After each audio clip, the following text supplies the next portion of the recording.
नमस्कार, आप देख रहे हैं मोबाइल न्यूज 24। मैं हूं अभिषेक कुमार और वक्त हो गया है आज के ताजा तरीन खबरों का।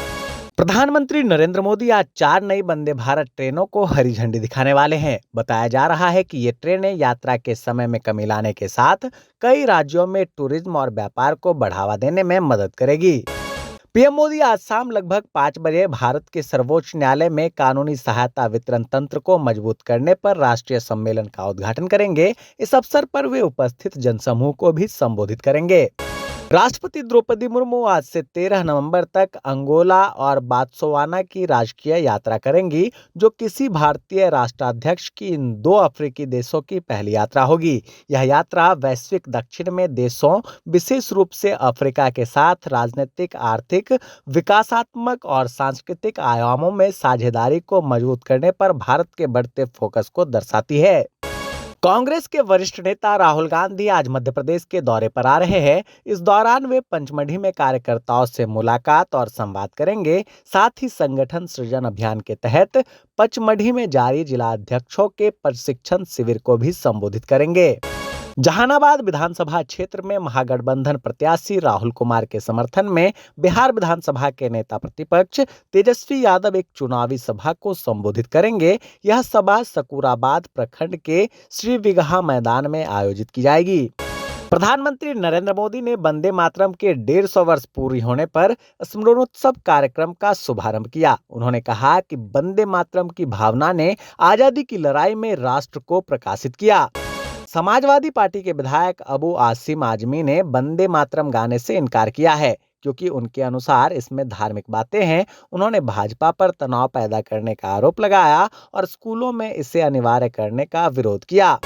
तृणमूल कांग्रेस के सांसद कल्याण बनर्जी साइबर धोखाधड़ी के शिकार हुए हैं। उनके बैंक खाते से 55 लाख रुपए की अवैध निकासी की गई है, जिसे लेकर उन्होंने कोलकाता पुलिस के साइबर क्राइम सेल में शिकायत दर्ज कराई है। सुप्रीम कोर्ट में याचिकाकर्ताओं ने महाकाल मंदिर के विस्तार के लिए मस्जिद तोड़े जाने के खिलाफ अपील की थी, जिसे कोर्ट ने खारिज कर दिया। न्यायालय ने कहा कि विध्वंस भूमि अधिग्रहण कानून के तहत हुआ है और मुआवजा भी दिया गया। मुंबई के सेंट्रल रेलवे में रेलवे कर्मचारियों की हड़ताल से अफरा तफरी मच गई। छत्रपति शिवाजी महाराज टर्मिनस पर हुए विरोध प्रदर्शन के कारण स्टेशनों पर भारी भीड़ जमा हो गई, जिससे 2 लोगों की मौत हो गई और 3 लोग घायल हो गए। उत्तर प्रदेश सरकार ग्राम पंचायत सहायकों, अकाउंटेंट और ग्राम विकास अधिकारियों के लिए ऑनलाइन हाजिरी प्रणाली शुरू करने जा रही है। पंचायती राज विभाग ने इसकी तैयारी शुरू कर दी है। बिहार के मधुबनी जिले के खजौली विधानसभा क्षेत्र से राजद के पूर्व विधायक सीताराम यादव और उनके पुत्रों को पार्टी विरोधी गतिविधियों के चलते 6 साल के लिए निष्कासित कर दिया गया है।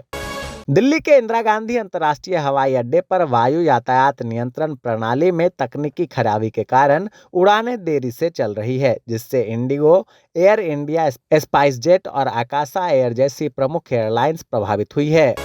कांग्रेस नेता राहुल गांधी ने हरियाणा में एक रैली में केंद्र सरकार पर जमकर हमला बोलते हुए कई आरोप लगाए। उन्होंने कहा कि राज्य में 29 लाख फर्जी वोटर है और अडानी को 1 रुपए प्रति एकड़ के हिसाब से जमीन दी गई है।